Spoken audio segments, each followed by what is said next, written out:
हाँ, तो नमस्कार, स्वागत है आप सभी का आपके अपने YouTube channel you study zone पर।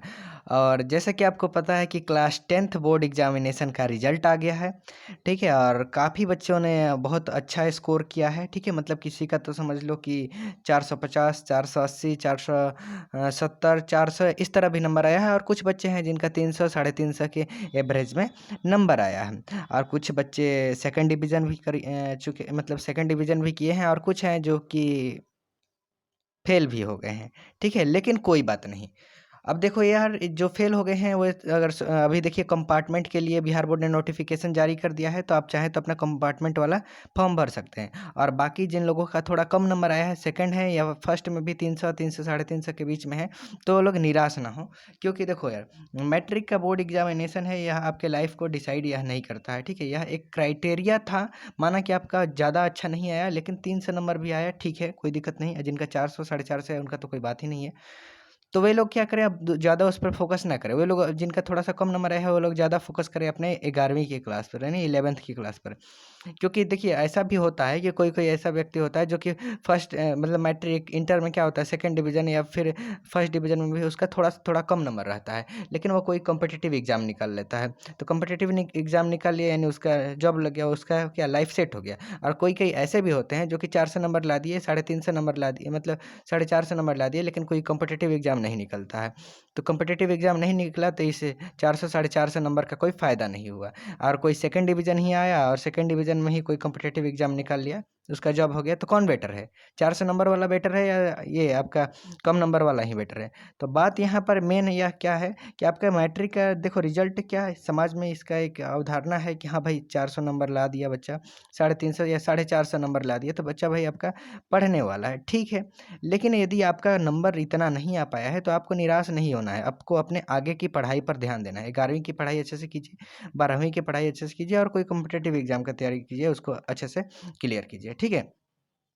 अब बात करते हैं कि जो लोग 2023 में अपना बोर्ड एग्ज़ाम देने वाले हैं, तो उन लोगों का तो बैच अपने यू स्टडी ज़ोन पर चल ही रहा है और इसमें हम लोग सोशल साइंस यानी सामाजिक विज्ञान के, आपके भूगोल और अर्थशास्त्र के एक-एक चैप्टर हमने कंप्लीट कर लिया है। अभी हम लोग पढ़ रहे हैं फिज़िक्स, ठीक है? तो फिज़िक्स में हमने अपना पहला चैप्टर स्टार्ट किया था जिसमें कि हम लोग ऑलरेडी प्रकाश के प्रवर्तन के नियम वगैरह सब जान लिए हैं, प्रकाश के गुण, इन सभी चीज़ों के बारे में हमने पिछले वीडियो में डिस्कस कर लिया है। आपने नहीं देखा है तो नीचे डिस्क्रिप्शन में लिंक है, जा कर के देख लीजिएगा।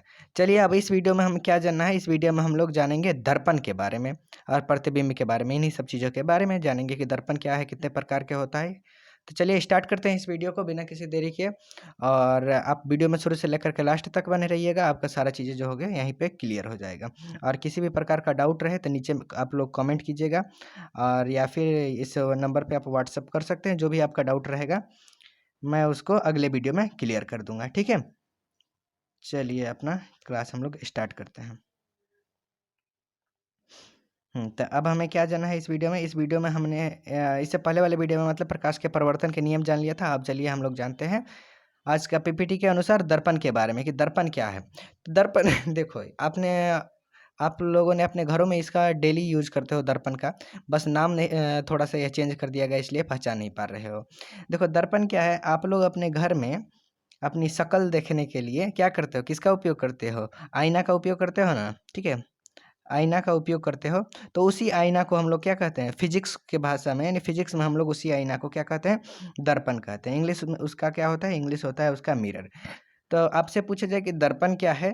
तो बताइएगा क्या? कि काँच या किसी पदार्थ का वह अपारदर्शक टुकड़ा जो किसी वस्तु के प्रतिबिंब का निर्माण करता है, क्या कहलाता है? दर्पण कहलाता है। मतलब आपने अपने घरों में जो अपना आईना यूज़ करते हो अपना शक्ल देखने के लिए, वो क्या होता है? काँच का बना होता है या फिर किसी अन्य पदार्थ का भी कुछ-कुछ है जो बना होता है। ठीक है?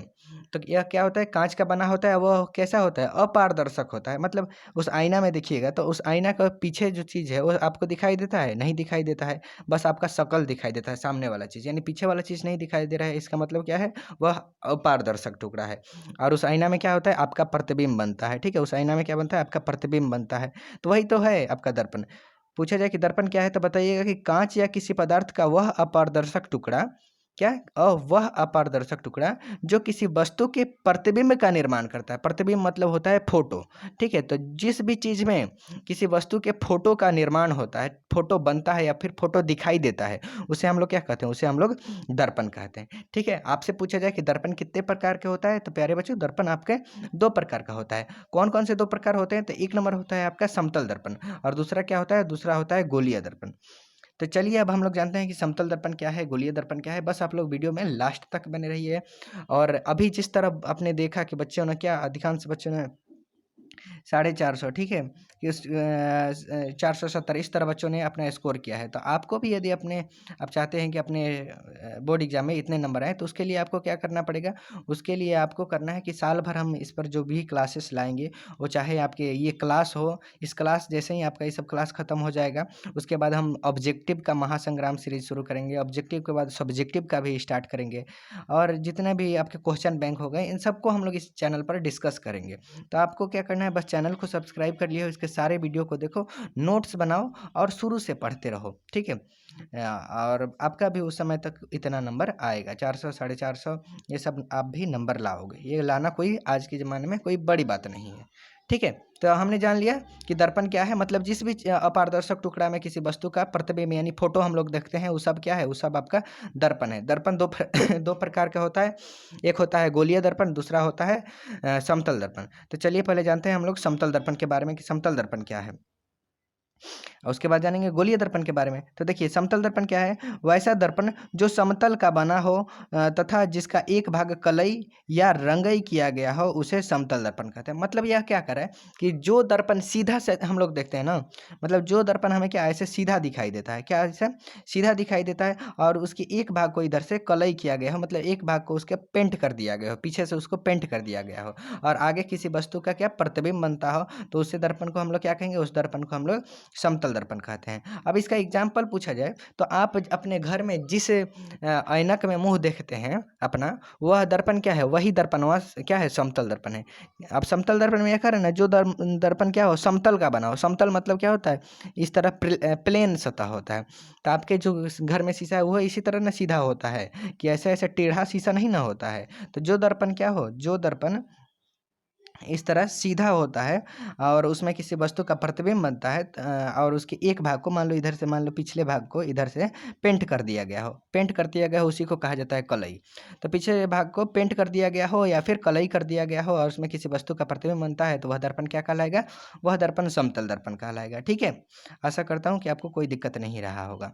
चलिए अब जानते हैं हम लोग गोलीय दर्पण की गोलीय दर्पण क्या है। तो देखिए वैसा दर्पण जो खोखले गोले का बना हो तथा जिसका एक भाग कलई किया गया हो, उसे गोलीय दर्पण कहते हैं। मतलब कि क्या क्या है यह? देखिए यह दर्पण क्या होता है? खोखले गोला का बना होता है। मतलब इस तरह कोई गोला होता है, गोल चीज होता है, ठीक है?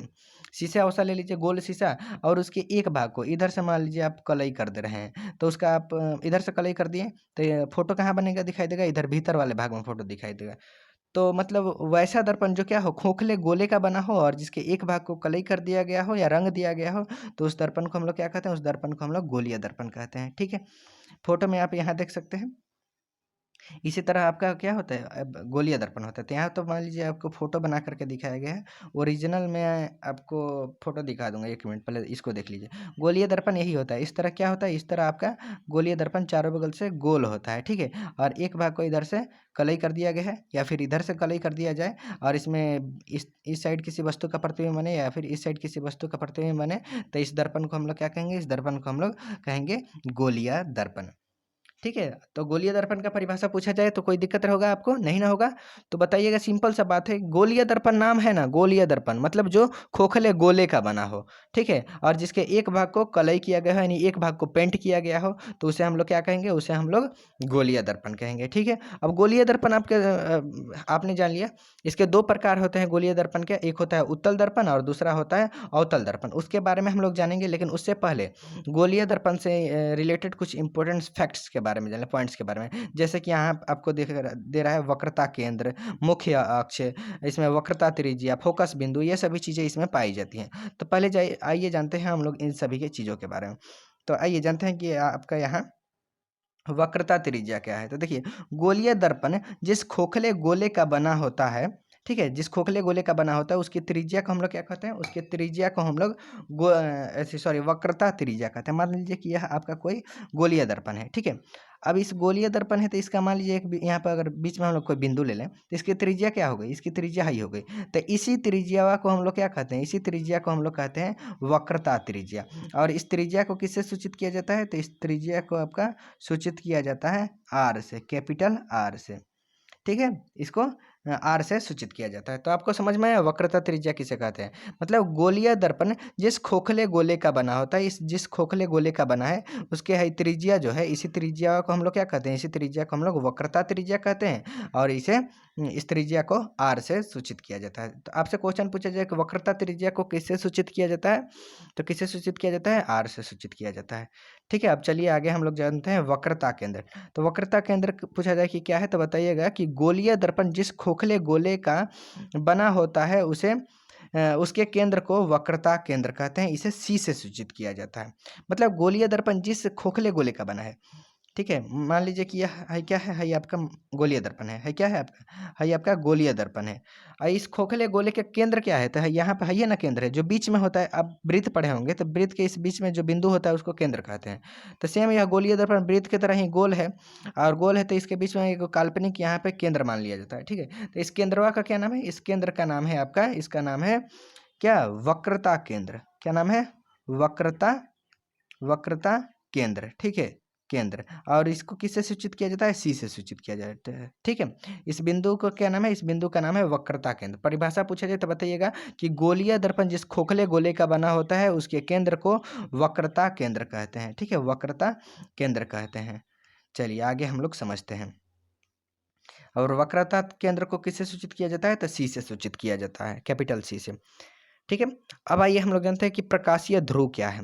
तो देखिए गोलीय दर्पण के मध्य बिंदु को प्रकाशीय ध्रुव कहते हैं, ठीक है, इसे पी से सूचित किया जाता है। अब गोलीय दर्पण का मध्य बिंदु क्या है और उसको हम लोग क्या कहते हैं, प्रकाशीय ध्रुव। उसका आइए हम लोग यहाँ पे पहले उसका आपको दिखाता हूँ। आपको क्या बताऊँ, गोलीय दर्पण गोल होता है, तो हाई जो है आप देख रहे हैं यहाँ पे गोल है, ठीक है, गोल है। अब इस गोलीय दर्पण का मध्य बिंदु कहाँ है, अब मध्य बिंदु आप देख रहे हैं यहाँ से ही इसको अगर बांटा जाए तो इसका मध्य बिंदु या तो यहाँ पे आएगा, ये दे इसको रुकिए कलर चेंज करके दिखाऊं आपको।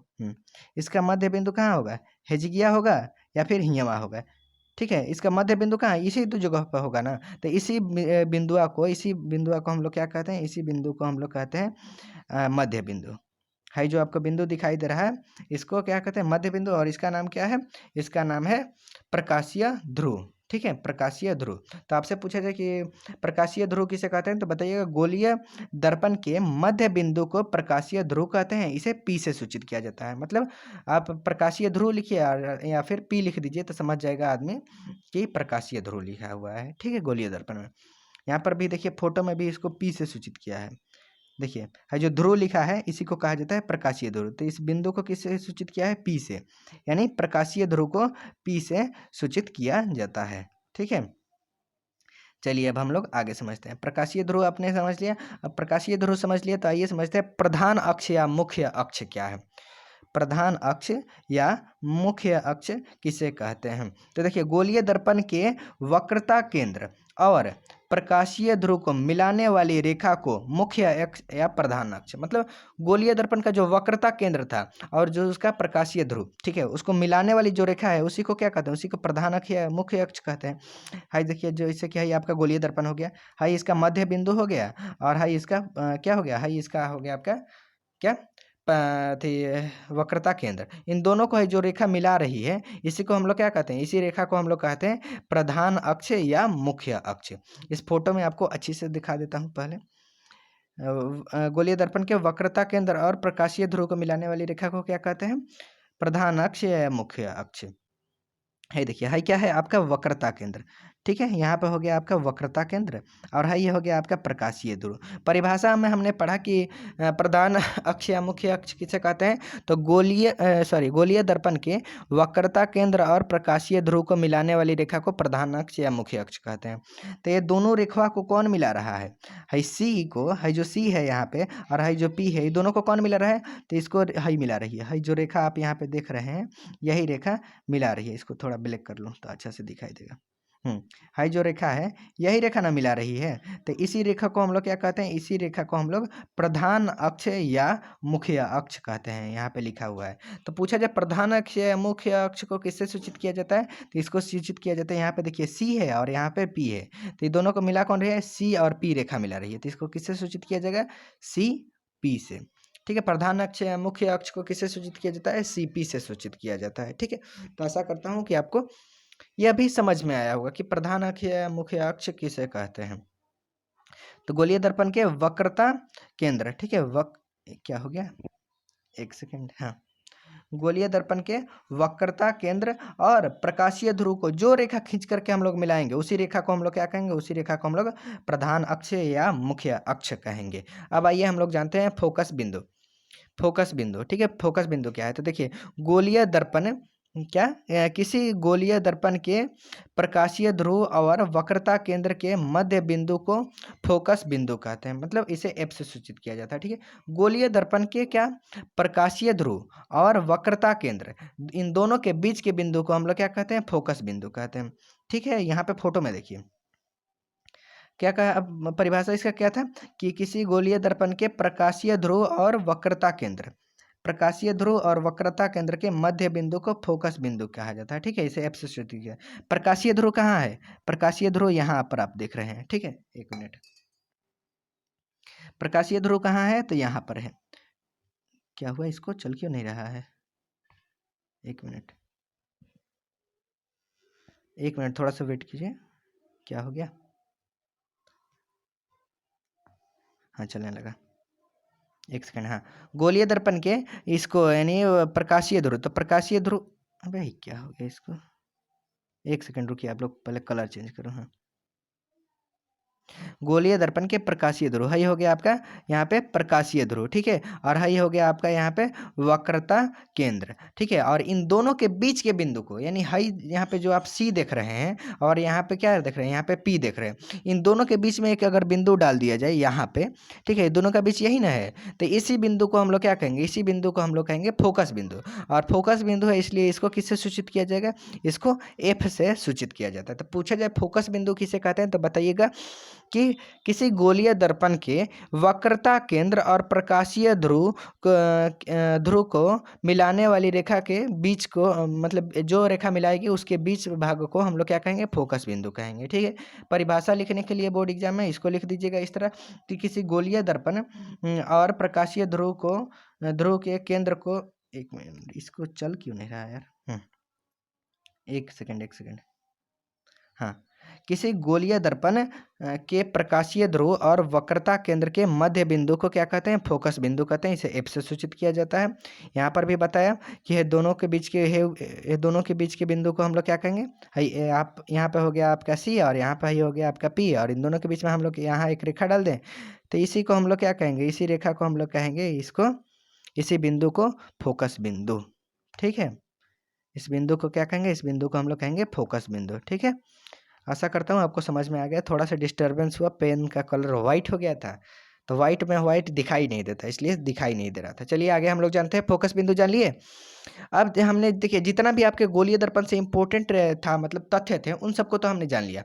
अब देखिए गोलीय दर्पण के इंपॉर्टेंट तथ्य को जान लिए, तो अब जानते हैं हम लोग गोलीय दर्पण के प्रकार के बारे में। तो गोलीय दर्पण कितने प्रकार का होता है, तो यह भी आपका 2 प्रकार का होता है। कितने प्रकार का होता है बोलो तो गोलीय दर्पण आपका कितने प्रकार का होता है, 2 प्रकार का। कौन कौन सा, तो देखो है आपका एक गोलीय दर्पण है। ठीक है, इस तरह आपको ये जो गोल दिखाई दे रहा है यह क्या है, यह एक गोलीय दर्पण है, गोल बना होता है। अगर इसको हम लोग बीच से इस तरह काट दें, ठीक है, इस खोखले गोले को बीच से काट दें और इधर से क्या करें, एगो को हेने से रंग दें। ठीक है, हेने से पूरा क्या करें, रंग दें, इधर से इसके भाग को रंग दें और एगो को क्या करें, इधर से बाहर से रंग दें।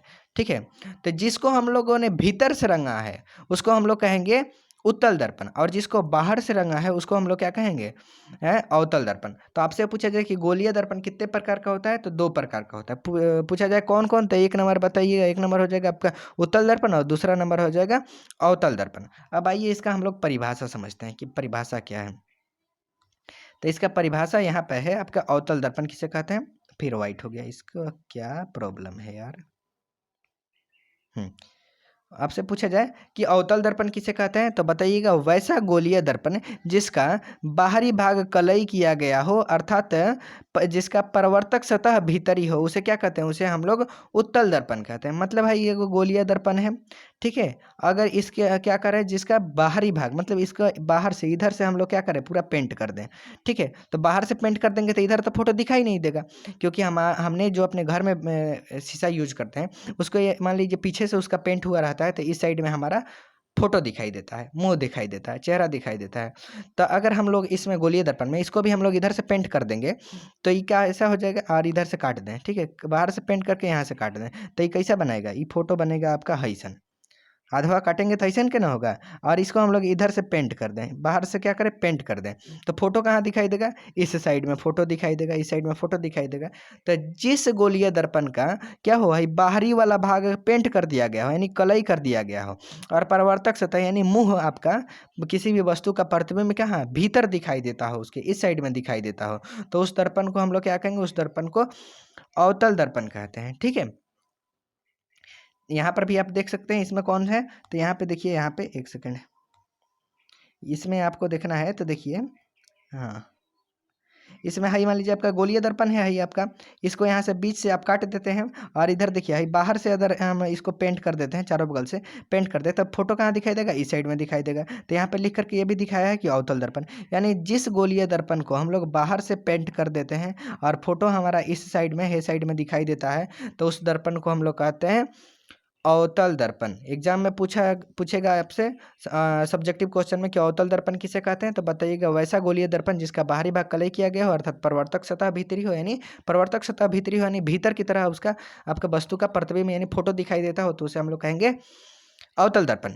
चलिए अब हम लोग जानते हैं उत्तल दर्पण के बारे में कि उत्तल दर्पण क्या है। तो आपने यहाँ देखिए कि जिसको बाहर से पेंट किया गया है और भीतर प्रतिबिंब दिखाई देता है उसे उत्तल का सॉरी अवतल कहते हैं। तो आप पूछा जा रहा है उत्तल किसे कहते हैं, तो इसका परिभाषा हो जाएगा कि जिसको हम लोग भीतर से पेंट कर दें और बाहर क्या हो, बाहर उसका परावर्तक सतह हो, यानी बाहर फोटो दिखाई देता हो, तो उसे हम लोग क्या कहेंगे, उसे हम लोग कहेंगे उत्तल दर्पण। यहाँ पे आप अच्छे से पहले समझिए, देखिए वैसा गोलीय दर्पण जिसका भीतरी भाग क्या किया गया हो, भीतरी भाग कलई किया गया हो, यानी भीतर भाग पेंट कर दिया गया हो और परावर्तक सतह बाहरी हो, तो उसे हम लोग क्या कहेंगे, उसे हम लोग उत्तल दर्पण कहते हैं। यहाँ फोटो में देखिए, अच्छा से समझ में आएगा। फोटो ये रहा आपका, तो इसमें क्या है, ये आपका गोलीय दर्पण है, बीच से यहाँ आपने काट दिया इसको, और ये क्या किया, एक भाग को इधर भीतर से क्या किया, भीतर से इसको है हमने पेंट कर दिया, भीतर से पेंट कर दिए, तो क्या होगा, इस साइड वस्तु का प्रतिबिंब बनेगा। तो यानी जिसका भीतरी भाग कलई कर दिया गया हो और परावर्तक से तो कहाँ हो, इधर बाहरी भाग की ओर हो, तो उसे हम लोग क्या कहेंगे, उसे कहेंगे उत्तल दर्पण। ठीक है, समझ में आया आपको, समझ में आया तो नीचे कमेंट कीजिएगा, और ना समझ में आया हो तो आप कमेंट कीजिएगा, जो समझ में ना आया हो उसको पूछ लीजिएगा, अगले वीडियो में मैं समझा दूंगा। ऐसे आशा जितना आसानी से समझा रहा हूँ आशा तो करता हूँ कि आपको समझ में आ जाएगा। अगर नहीं भी आए तो भी कोई शर्माने की बात नहीं है, ठीक है, आप पूछ सकते हैं। चलिए हमारा यहाँ पे प्रतिबिंब खत्म हो गया। अब एक और इसमें क्वेश्चन पूछता है कि गोलीय दर्पण में बने प्रतिबिंब का विशेषता बताएं, समतल दर्पण में बने प्रतिबिंब का विशेषता। तो उन सभी चीज़ों के बारे में भी हम लोग आगे डिस्कस करेंगे, मतलब अगले वीडियो में जानेंगे। लेकिन उससे पहले प्रतिबिंब की विशेषता पूछ रहा है आपसे, तो पहले मेरे भाई ये तो जान लो कि प्रतिबिंब किसे कहते हैं।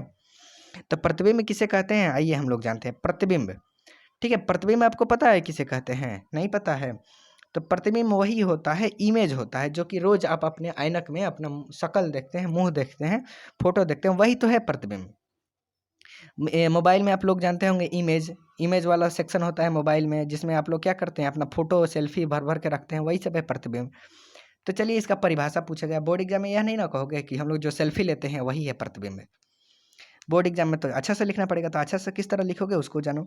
तो वह हो जाएगा आपका परिभाषा उसका कि किसी बिंदु स्रोत या प्रकाश स्रोत से आती हुई प्रकाश की किरणें दर्पण से परावर्तन के बाद जिस बिंदु पर मिलती है या मिलती हुई प्रतीत होती है उसे प्रतिबिंब कहते हैं। अब इतना मैंने बोल दिया, आपको समझ में आया, नहीं आया समझिए यहाँ पे। हाई मान लीजिए कि आपका कोई एक दर्पण हो गया, ठीक है, यह आपका कोई एक दर्पण हो गया। अब क्या, कहीं से मान लीजिए प्रकाश की किरण आ रही है, सूर्य से मान लीजिए प्रकाश की किरण इधर से आई, ये सूर्य की प्रकाश की किरण दर्पण पे यहाँ पे पड़ी, ठीक है, दर्पण पे यानी इस ऐनक पर पड़ी, और इस ऐनक पर पड़ने के बाद यहाँ पे आप खड़े हैं, ठीक है, यहाँ पे है मान लीजिए आप हैं, सोनू मनु टोनू जो भी, और यह किरण दर्पण पर पड़ेगी, ऐनक पे आप लोग टॉर्च मारिएगा तो वहाँ से टकरा करके कहीं दूसरे जगह जाता है। तो जब यह किरण ऐनक से टकराने के बाद आपके शरीर पर पड़ता है, ठीक है, आपके शरीर पर पड़ता है तो क्या होता है, इस दर्पण में आपका प्रतिबिंब बनता है, ठीक है। तो यह सूर्य के प्रकाश की किरण जब दर्पण पर पड़ेगी और टकराने के बाद जब आप पर पड़ेगी या फिर पड़ती हुई प्रतीत होती है, और उसके बाद जो आपका यहाँ फोटो बनता है, उसी फोटोआ को हम लोग क्या कहते हैं, उसी फोटोआ को हम लोग प्रतिबिंब यानी इमेज कहते हैं, ठीक है। तो समझ में आया कि बिंदु स्रोत या प्रकाश स्रोत से आती हुई प्रकाश की किरणें दर्पण से परावर्तन के बाद जिस बिंदु पर मिलती है या फिर मिलती हुई प्रतीत होती है, उसे हम लोग क्या कहते हैं, उसे हम लोग उस बिंदु को हम लोग क्या कहते हैं, प्रतिबिंब कहते हैं, ठीक है। अब पूछा जाए कि प्रतिबिंब भैया कितने प्रकार का होता है, तो प्रतिबिंब आपका दो प्रकार का होता है। कौन कौन सा? तो एक नंबर होता है आपका वास्तविक प्रतिबिंब, रियल मिरर, और दूसरा होता है काल्पनिक प्रतिबिंब या आभासी प्रतिबिंब यानी इमेजिनरी सॉरी इमेज, ठीक है। तो आइए हम लोग जानते हैं ये क्या है। तो पहले हम लोग जान लेते हैं वास्तविक प्रतिबिंब के बारे में, ठीक है। पहले पेन का कलर चेंज कर लिया जाए। वास्तविक प्रतिबिंब क्या है? तो देखिए इसमें भी वही होगा कि परिभाषा इसका क्या होगा कि बिंदु स्रोत या प्रकाश स्रोत से आती हुई प्रकाश की किरणें दर्पण से परावर्तन के बाद जिस बिंदु पर वास्तव में क्या होती है, मिलती है, उसे हम लोग क्या कहते हैं, वास्तविक प्रतिबिंब कहते हैं। इस पॉइंट को याद रखिएगा आप लोग, इस पॉइंट को यहाँ पे याद रखना है कि जिस बिंदु पर क्या वास्तव में मिलती है, क्या मिलती है, जिस बिंदु पर वास्तव में मिलती है उसे वास्तविक प्रतिबिंब कहते हैं। अब इसका परिभाषा आप कैसे याद रखिएगा, इसका ये धागा खोलते हैं हम लोग। तो नाम क्या है, नाम है इसका वास्तविक प्रतिबिंब। इसका मतलब है कि बिंदु जाकर के किसी मतलब प्रकाश की जो किरण है वो किसी बिंदु पर जाकर के क्या होगी, वास्तव में मिलेगी। वास्तविक प्रतिबिंब है नहीं, वास्तव में मिलेगी, तो उस प्रतिबिंब को हम लोग क्या कहेंगे, उस प्रतिबिंब को हम लोग वास्तविक प्रतिबिंब कहेंगे। एग्जाम्पल मतलब आप एग्जाम में लिखिएगा कि किसी बिंदु स्रोत या प्रकाश स्रोत से आती हुई प्रकाश की किरणें दर्पण से परावर्तन के बाद जिस बिंदु पर वास्तव में मिलती है या मिलती हुई प्रतीत होती है, तो वास्तव में मिलती है, जिस बिंदु पर वास्तव में मिलेगी तो उसे हम लोग क्या कहेंगे, उसे हम लोग वास्तविक प्रतिबिंब कहेंगे, ठीक है।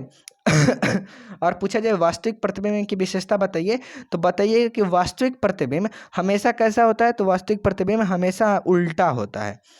कैसा होता है बच्चों? तो वास्तविक प्रतिबिंब हमेशा भैया उल्टा होता है। फिर से देखिए पेन चेंज हो गया, एक मिनट, हाँ। वास्तविक प्रतिबिंब हमेशा कैसा होता है, उल्टा होता है। कैसा होता है, उल्टा होता है। इस पॉइंट को, इस बात को याद रखिएगा हमेशा। ऑब्जेक्टिव में पूछता है कि वास्तविक प्रतिबिंब कैसा होता है, सीधा या उल्टा, तो बताइएगा उल्टा होता है, ठीक है। हमेशा वह क्या होगा, उल्टा बनेगा। और एक और प्रश्न पूछता है कि क्या हम लोग वास्तविक प्रतिबिंब को पर्दे पर प्राप्त कर सकते हैं, तो बताइएगा कि हाँ, हम लोग क्या इसे पर्दे पर प्राप्त कर सकते हैं। वास्तविक प्रतिबिंब को पर्दे पर प्राप्त कर सकते हैं, और यह हमेशा उल्टा होता है, ठीक है। आइए हम लोग आगे जानते हैं काल्पनिक प्रतिबिंब के बारे में। तो काल्पनिक प्रतिबिंब क्या है, तो देखिए किसी बिंदु, फिर देखिए कलर अपने आप चेंज कर ले रहा है, इसको पीटना पड़ेगा। समझ में इसको नहीं आता है कि क्रांतिकारियों का क्लास डिस्टर्ब कर रहा है पेन। देखिए काल्पनिक प्रतिबिंब या क्या आभासी प्रतिबिंब किसे कहते हैं, तो बताइएगा कि बिंदु स्रोत से आती हुई प्रकाश की किरण दर्पण से परावर्तन के बाद जिस बिंदु पर क्या होती है, मिलती हुई प्रतीत होती है, मिलती नहीं है। देखिए वास्तविक में था कि वास्तव में मिलती है, और काल्पनिक में क्या होता है कि बिंदु स्रोत या प्रकाश स्रोत से आती हुई प्रकाश की किरण दर्पण से परावर्तन के बाद बिंदु पर मिलती हुई प्रतीत होती है, तो उसे उस वस्तु का काल्पनिक प्रतिबिंब कहते हैं। अगर वास्तव में मिल जाएगी तो उसे हम लोग कह देंगे वास्तविक प्रतिबिंब, और मिलती हुई प्रतीत होगी तो उसे हम लोग क्या कहेंगे, उसे हम लोग काल्पनिक प्रतिबिंब कहेंगे, ठीक है। तो इसको इस प्रकार से याद रखिएगा कि वास्तविक प्रतिबिंब का नाम से याद रखिएगा कि जिसमें किरण क्या होगी, वास्तव में प्रकाश की किरण जिसमें जाकर के मिल जाएगी उसे वास्तविक प्रतिबिंब कहेंगे। और वास्तविक प्रतिबिंब याद कर लिए, तो काल्पनिक में क्या, काल्पनिक में मतलब मिलती हुई प्रतीत होगी, कल्पना करता है कि हम मिल रहे हैं, जाकर के सच में नहीं मिलता है, तो उसे हम लोग क्या कहेंगे, उसे हम लोग कहेंगे काल्पनिक प्रतिबिंब। यह कल्पना करता है, सच में नहीं मिलता है, और वो क्या करता है, वो सच में जाकर के मिल जाता है, ठीक है। तो काल्पनिक प्रतिबिंब बिंदु स्रोत से आती हुई प्रकाश की किरणें दर्पण से परावर्तन के बाद जिस बिंदु पर मिलती हुई प्रतीत होती है उसे उस वस्तु का काल्पनिक प्रतिबिंब कहते हैं। अब यह भी क्वेश्चन पूछा जाएगा कि भैया काल्पनिक प्रतिबिंब की विशेषता बताइए, तो अभी फिलहाल दो विशेषता जानिए आप, और आगे मैं इसके बारे में और बताऊंगा, ठीक है। एक-एक देखिए, आप मेरे से पढ़ रहे हो ना, अगर मेरा आप सारा क्लास अटेंड करते हो, पूरा वीडियो देखते हो, नोट्स बनाते हो, अब मैं आपको प्रॉमिस करता हूँ कि साइंस में का आपका एक भी क्वेश्चन छूटेगा नहीं। मैं जितना पढ़ाऊँगा, अगर उसमें से अगर एक भी क्वेश्चन आपसे छूट जाए, ऐसा हो नहीं सकता है। क्योंकि मैं छोड़ूँगा नहीं एक भी चीज़, सारी चीज़ों को आपको पढ़ा दूँगा। अब पूछा जाए आपके काल्पनिक प्रतिबिंब की विशेषता, तो बताइए काल्पनिक प्रतिबिंब हमेशा सीधा होता है। ठीक है, काल्पनिक प्रतिबिंब कैसा होता है? तो काल्पनिक प्रतिबिंब हमेशा सीधा होता है। 1 मिनट। काल्पनिक प्रतिबिंब कैसा होता है? हमेशा सीधा होता है। और आपका वास्तविक प्रतिबिंब कैसा होता है? तो वास्तविक प्रतिबिंब हमेशा आपका उल्टा होता है। ठीक है, कन्फ्यूज़न नहीं ना है। वास्तविक जो प्रतिबिंब है वो हमेशा कैसा होगा? हमेशा वो उल्टा होगा। और जो आपका काल्पनिक प्रतिबिंब है, काल्पनिक प्रतिबिंब क्या होता है? हमेशा सीधा होता है। अब इसको काल्पनिक प्रतिबिंब इसलिए कहते हैं कि जो वास्तविक प्रतिबिंब है उसको हम लोग पर्दा पर प्राप्त कर सकते हैं। लेकिन काल्पनिक प्रतिबिंब है तो यह क्या है? एक ही सोच है, ये सच में थोड़ी ना हो रहा है। तो इसको हम लोग क्या करते हैं? इसको हम लोग पर्दे पर प्राप्त नहीं कर सकते हैं। ठीक है? तो इसे आप इसको याद रखिएगा, काल्पनिक प्रतिबिंब की विशेषता कि यह हमेशा क्या होगा? सीधा होगा और इसे हम लोग पर्दे पर तो प्राप्त नहीं कर सकते हैं। ठीक है? चलिए, तो यहाँ तक हमने जान लिया। अब इसके बाद हमें जानना है आपके कि जैसे कि गोलीय दर्पण के बारे में जाना था ना, तो अगर मतलब पूछा जाता है, क्वेश्चन कभी-कभी पूछता है एग्ज़ाम में कि ये आपका मान लीजिए गोलीय दर्पण है। फ़ोटो यहाँ पे देखिए पहले। ये आपका मान लीजिए कि क्या है? गोलीय दर्पण है और यहाँ पे इसका केंद्र है, ठीक है? वक्रता केंद्र है, ये आपका हो गया प्रकाशीय ध्रुव। और पूछ दे कि अगर मैं यहाँ से अगर कोई यहाँ से कोई प्रकाश की किरण जाए, तो दर्पण से टकराने के बाद यहाँ पे अगर जाकर के टकरा जाए, तो टकराने के बाद यह किरण कहाँ से होकर के जाएगी? इन सभी चीज़ों के बारे में क्वेश्चन पूछता है। तो इसको भी मैं आपको आसान तरीके से, यह थोड़ा-सा बच्चों को मतलब क्या मुश्किल लगता है, लेकिन इसको भी मैं आसान तरीके से आपको चित्र के मदद से समझा दूँगा। तो एक भी चीज़ आपको डाउट नहीं रहेगा, ठीक है? तो अभी हमने जो पढ़ा है इसमें यदि किसी भी प्रकार का आपको डाउट है तो नीचे ज़रूर कमेंट कीजिएगा। और आप कमेंट ना करना चाहें तो आप चाहे तो इस नंबर पे 7488989193 पर आप हमें डायरेक्ट व्हाट्सएप कर दीजिएगा, मैं उसको अगले वीडियो में समझा दूँगा। और यदि चैनल पर नए हैं तो हमारे इस प्यारे से चैनल यू स्टडी ज़ोन को सब्सक्राइब कर लीजिए। और क्लास 10th का इस पे आपका तैयारी कराई जा रही है, तो पढ़ते रहिए, मस्त रहिए, स्वस्थ रहिए और अपने दोस्तों के पास भी इस वीडियो को शेयर कर दीजिए। तब तक के लिए bye bye, see ya take care, have a good day. मिलते हैं अगले वीडियो में।